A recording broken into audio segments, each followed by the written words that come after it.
Welcome back to Ctrl+Talk. Today, we're doing a deep dive into something I'm sure you've heard about, buzzing around the tech world, Kubernetes. Yeah. Now, it's this open source platform that's become, well, kind of a big deal. Yeah. And we're going to see exactly why in just a bit. Right. Imagine for a second trying to manage thousands, even millions of software packages all running at the same time. Yeah. It would just be a nightmare, right? Right. Logistically. Right. Well, that's where Kubernetes steps in. Yeah. It acts like a conductor for all of these software containers, making sure everything runs smoothly. Yeah. That's a great analogy. Yeah. It really has become like the backbone of modern cloud infrastructure. Kubernetes is the second largest open source project in the entire world. Wow. Right behind Linux. Oh, well. And get this, 71% of Fortune 100 companies rely on it. Oh, wow. That's not just a coincidence. Yeah. That's a testament to how powerful and how crucial this technology has become. Yeah, the stats are pretty mind-blowing. Right.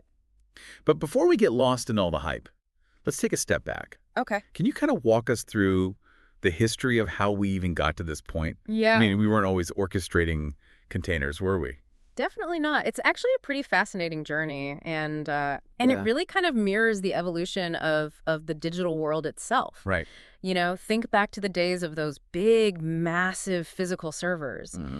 Every application needed its own dedicated hardware. It's like giving every single member of an orchestra their own concert hall. Oh, wow. You know, it was so resource heavy, clunky, and almost impossible to scale. So trying to fit a square peg into a round hole, it sounds like. Exactly. Yeah, it was inefficient and very limited. Right. But then came virtualization. Okay. Now, this was a game changer because it allowed us to run multiple virtual machines all on a single physical server. Okay. You can almost think of it like dividing that concert hall into different soundproof rooms. Okay. Each with its own separate setup. Gotcha. So more efficient. Yeah. But still not perfect. Right. So virtual machines were a huge leap forward, but you know, they still had their limitations. Okay. Every single virtual machine needed its own guest operating system. Right. And this ate up resources, especially when you were running, you know, a lot of them. Of course. Think of it like each of those soundproof rooms needing their own individual power generator. Yeah. It just gets to be too much.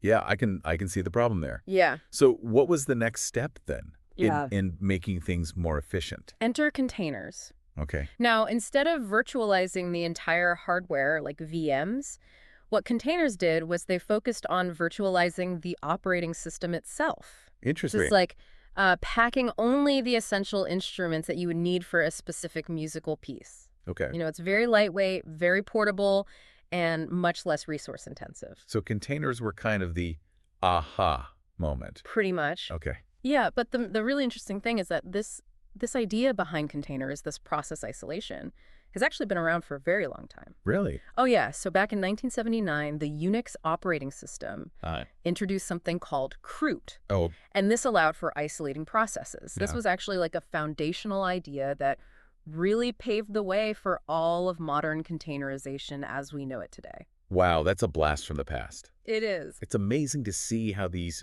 seemingly small innovations can have such a huge impact decades later. It really is. Speaking of impact, we can't talk about containers without mentioning the behemoth in the room, Google. Right. They were way ahead of the curve with their secret weapon, the Borg system. What exactly was that, and how did it influence what we know as Kubernetes today?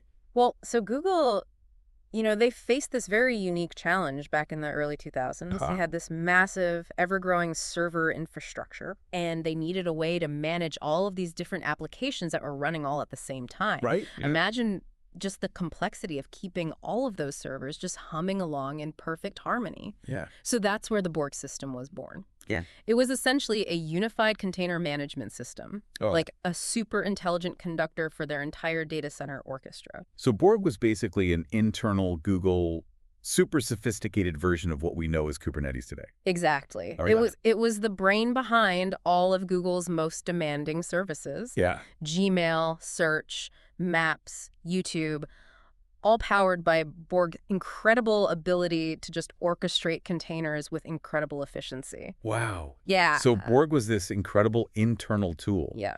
But the rest of the world didn't have access to it. Right. So how did we get from Google's internal success with Borg to Kubernetes becoming the industry standard it is today? Well, that's where things get really interesting, and that's actually a great place to pick up next time. All right. We'll be back after a short break. Sounds good. Yeah, so Borg, it was this revolutionary tool, but like you said, the rest of the world didn't have access to it. Right. And that's where things get really interesting, because it wasn't long before the rest of the world caught on to this power of containers. Okay. And this is thanks to a company called Docker. Ah, Docker. Yeah. The name that's practically synonymous with containers at this point. Exactly. Yeah. Yeah, so back in 2013, Yeah.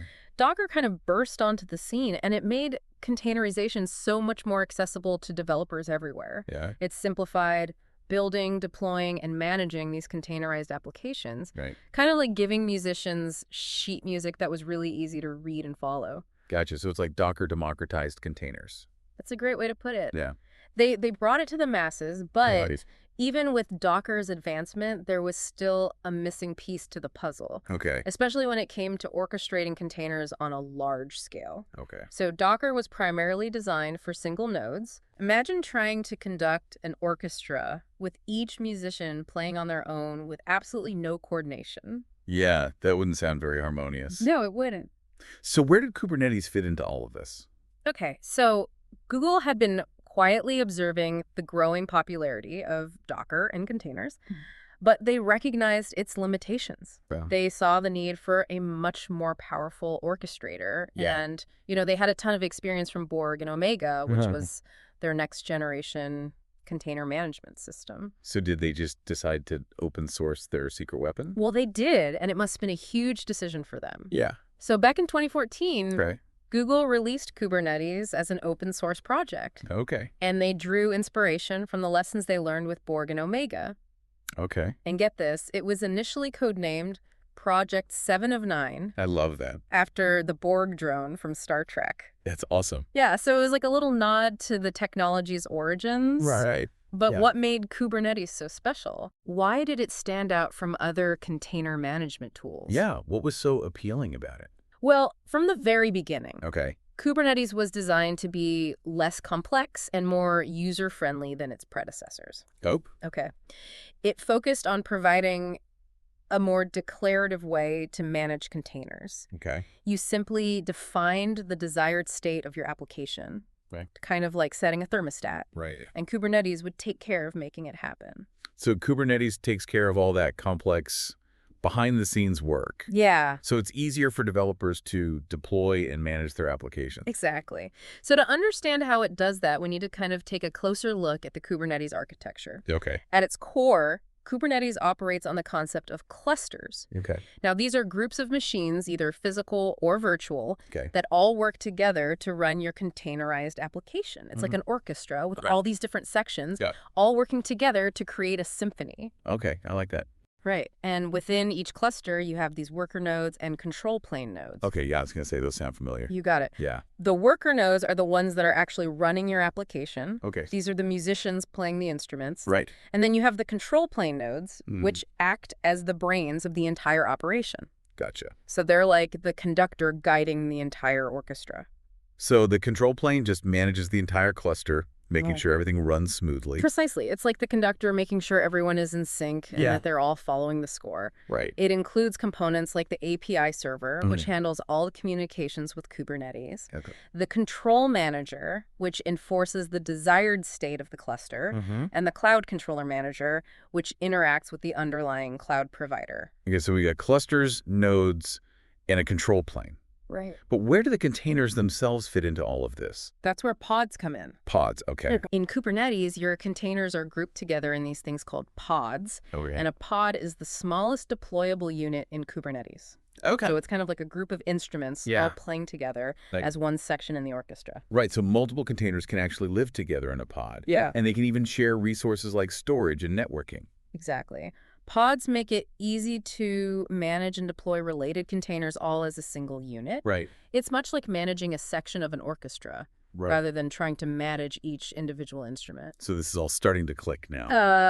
So we went from, a project inspired by Google's internal Borg system Right. to this open source project built around these concepts of clusters, nodes, and pods. Mm-hmm. But how did it go from this promising project to the industry standard that it is today?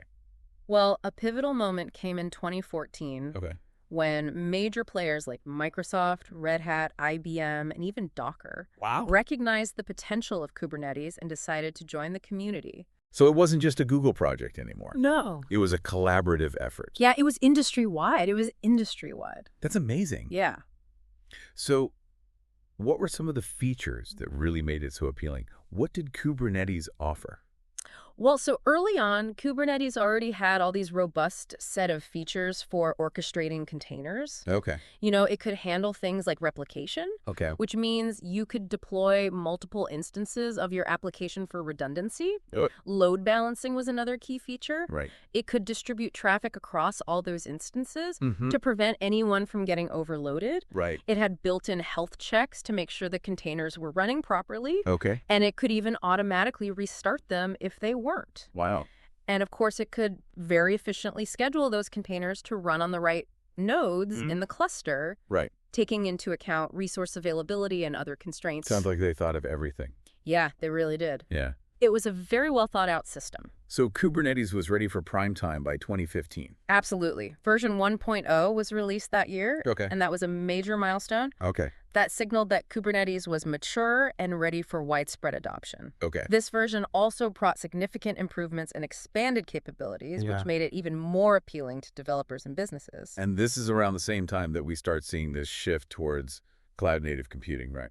Exactly. Yeah. Cloud-native applications are designed specifically to take advantage of the cloud, Okay. like its flexibility, its scalability, and its resilience. And guess what? What?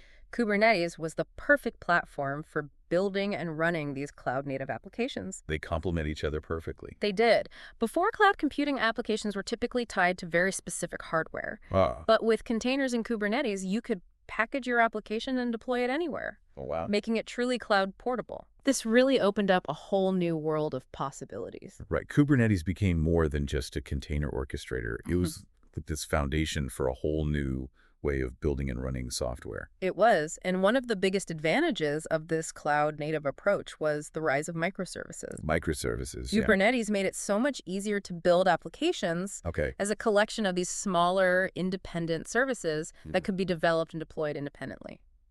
Now, microservices have become so popular, Yeah. but I feel like a lot of people still don't really understand what makes them so special. Right. Can you explain why they're such a big deal? Sure, think of it this way. Okay. Imagine a traditional application as this giant monolithic structure. Okay. If one part breaks, the whole thing comes crashing down. Right. But with microservices, you break that monolith into all these smaller interconnected services. Okay. So if one service has a problem, it doesn't necessarily affect all the others. So it's like more resilient. Exactly. And more flexible because you can update or scale individual services without having to redeploy the entire application. Okay. This allows teams to work independently Right. and release updates much more frequently. That makes a lot of sense. Right. So Kubernetes essentially made microservices practical. Right. It provided the orchestration and the management they needed to thrive. I see. And the Kubernetes story continues to evolve. Yeah. So back in 2015, it was adopted by the Cloud Native Computing Foundation, or the CNCF, Okay. which is basically a neutral home for all these open source projects Okay. that are critical to building and running these cloud native applications. So it's like Kubernetes got this stamp of approval. Yeah, exactly, from the cloud native community, and it's just grown from there. Right. Kubernetes now has thousands of contributors worldwide. Wow. Yeah, and it's got this massive, vibrant community. Right. The annual KubeCon plus Cloud Native Con conference is one of the largest tech gatherings in the world. Oh, wow. Yeah, it attracts tens of thousands of attendees each year. That's incredible. It is. So Kubernetes has taken the world by storm. Yeah. What does all this mean for our listener? Mm-hmm. Why should they care about Kubernetes? Well, whether you're a developer, an IT professional, or a business leader, understanding Kubernetes is becoming more and more important. Right. It's changing the way we build and run software. Yeah. And those who embrace this technology are going to have a significant advantage. So it's kind of like knowing how to use the internet back in the early 90s. That's a great analogy. Yeah. Kubernetes is transforming the world in a very similar way. Right. And luckily, there are tons of resources available to learn more.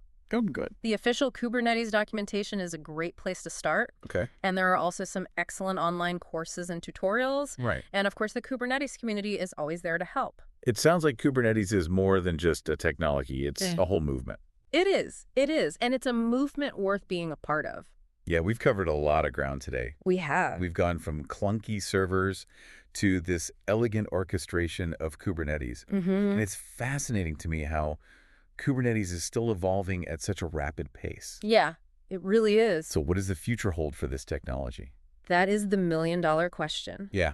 There is so much happening in the Kubernetes world right now. Yeah. There's a big push to simplify the developer experience, to make it even easier to build and deploy applications. Right. We're also seeing this whole ecosystem of tools and technologies being built around Kubernetes that extend its capabilities into areas like serverless computing, edge computing, and artificial intelligence. Oh, wow. It really sounds like Kubernetes is reaching far beyond its initial scope. It is. And becoming this foundation for a whole new generation of applications and services. Absolutely. And that's what makes it so exciting. Yeah. It's not just about containers anymore. It's about unlocking these brand new possibilities. Yeah. And really empowering developers to create the future.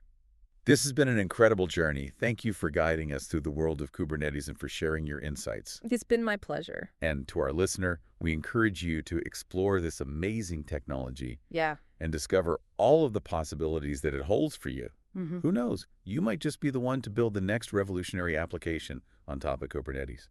Until next time on Ctrl+Talk, keep exploring, keep innovating.